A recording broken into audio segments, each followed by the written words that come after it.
మంగళగిరి ప్రజలకు ఇళ్ల పట్టాలను పంపిణీ చేసిన సందర్భంగా మంత్రి లోకేష్ మాట్లాడుతూ ప్రజల కోసం 5 ఏళ్లుగా కష్టపడి పనిచేశానని, మంగళగిరి అభివృద్ధికి సంబంధించి తన లక్ష్యాన్ని సాధించేందుకు ప్రజల సహకారం అవసరమని తెలిపారు. ఆయన 2019 ఎన్నికల్లో ఓడినప్పటికీ ప్రజల కోసం అనేక సంక్షేమ కార్యక్రమాలు చేపట్టినట్లు గుర్తు చేశారు.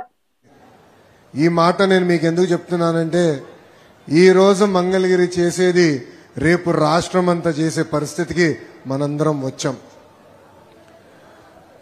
తల్లి, మన జీవిత ప్రయాణంలో అనేక నిర్ణయాలు తీసుకుంటాం. ఆ నిర్ణయాల పట్ల మన జీవితం నడుస్తుంది. 2019లో నేను ఒక నిర్ణయం తీసుకున్నా, మంగళగిరి నియోజకవర్గంలో పోటీ చేయాలని. కరెక్ట్గా 21 రోజుల ముందల తెలుగుదేశం పార్టీ అభ్యర్థిగా మీ ముందల నిలబడ్డా. మీ సమస్యలు నేను అర్థం చేసుకోలేకపోయా, నేనేంటో మీకు అర్థం వల్ల ఎన్నికలు అయిపోయినాయి. 5300 ఓట్ల మెజార్టీతో నేను ఓడిపోతాం జరిగింది. మొదటి రోజు బాధ ఆవేదన కలిగింది, కానీ రెండో రోజు నుంచి ఆ బాధ ఆవేదన నాలో కసి పెంచింది. కష్టపడాలా, 5 సంవత్సరాలు ఇక్కడనే ఉండి తిరిగి మంగళగిరి ప్రజల మనసు గెలుచుకోవాలని ఆనాడు ప్రయాణం ప్రారంభించా.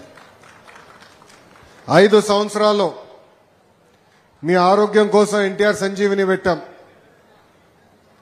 నీటి సమస్య ఉంటే ఉచితంగా నీళ్ల ట్యాంకర్లు పెట్టాం. మహిళలు సొంత కాలుపై నిలబడాలని కుట్టు ట్రైనింగే కాదు, కుట్టు మెషిన్ ఇచ్చి ఈరోజు పని కల్పిస్తున్నాం.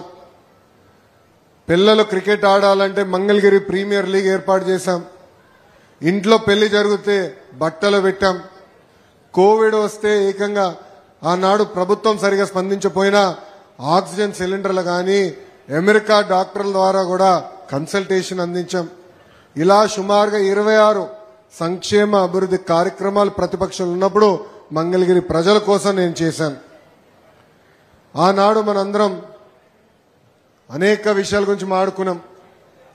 కరెక్ట్గా 2024 ఎన్నికలు వచ్చినప్పుడు మీ ముందరకు వచ్చా. మీరందరూ రచ్చబండలో ఒకటే కోరారు, మేము నివసిస్తున్న ప్రాంతంలో మా ఇల్లుని రెగ్యులరైజ్ చేసి మాకు మీరు పట్టా కల్పించండి అని ఆనాడు మీరు కోరారు. మీరు ఇంకో మాట కూడా అన్నారు. బోలా శంకర్ వచ్చాడు.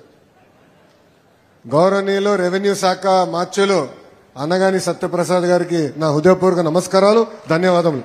గట్టిగా చప్పట్లు కొట్టాలమ్మా. ఈయన వల్లనే అయింది ఈ కార్యక్రమం. నేను మొత్తుకుంటున్నా రమ్మని రాట్లా, సిగ్గుపడుతున్నాడు మా బోలా శంకర్. ముందల రాన్నా, వర్దిల్లాలి.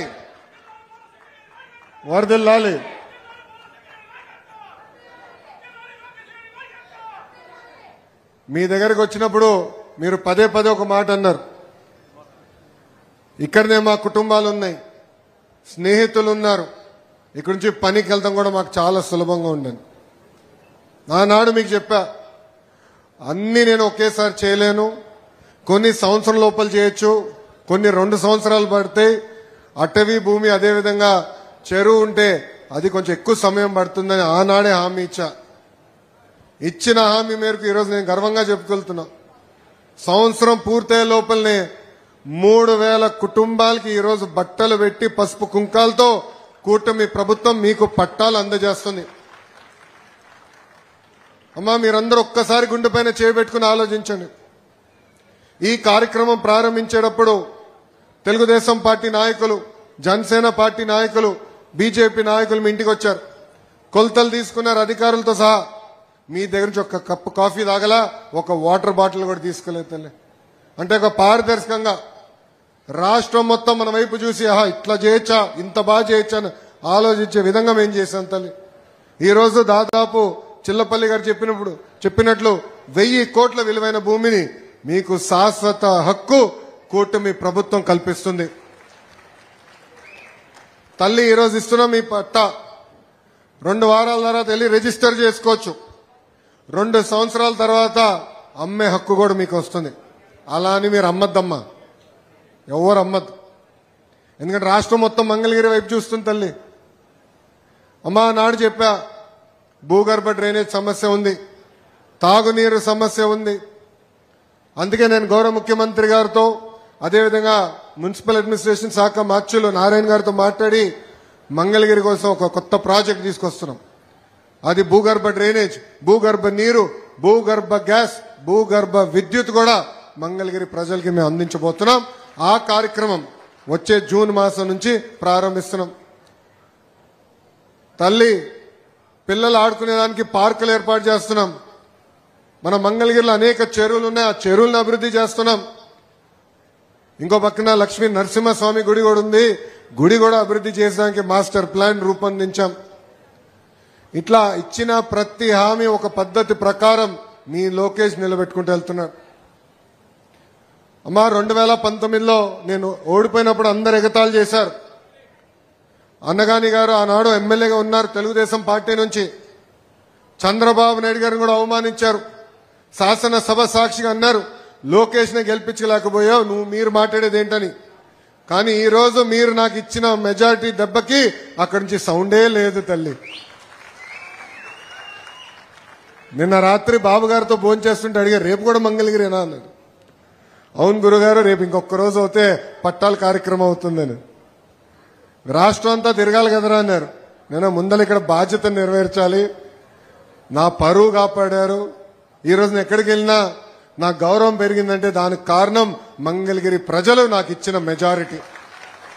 ఆనాడు మీకు చెప్పా, మీరు నాకు ఎంత ఎక్కువ మెజారిటీ ఇస్తే అంత కొండంత బలమని. ఈరోజు బాబు గారు కానివ్వండి, మా బోలా శంకరుడు కానివ్వండి, మా పవనన్న గారితో కానివ్వండి, వాళ్ళతో గొడవ చేసి యుద్ధం చేసి పనులు చేయించగలుగుతున్నానంటే దానికి కారణం మీరిచ్చిన మెజారిటీ. మంత్రి గారు చెప్తారు, మంగళగిరి ప్రతిపాదన కేబినెట్కి వస్తే దాంట్లో పెద్ద చర్చ ఉండదు, మంగళగిరి కదా చేసేయండి అంటారు. పొద్దున దుర్గేష్ గారు వచ్చారు హాస్పిటల్ కార్యక్రమానికి, ఆయన కూడా అన్నారు మంగళగిరి చేసేయండి అని. దానికి కారణం మీరు నాకు ఇచ్చిన మెజారిటీ తల్లి.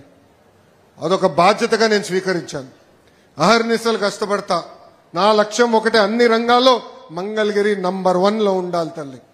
అందుకే స్వచ్ఛత తీసుకొని ఈరోజు పెద్ద కార్యక్రమం చేస్తున్నాం. దాదాపు 1000 టన్నుల చెత్త బయటకు వచ్చింది తల్లి మంగళగిరిలో. కాలువల్లో ఉన్న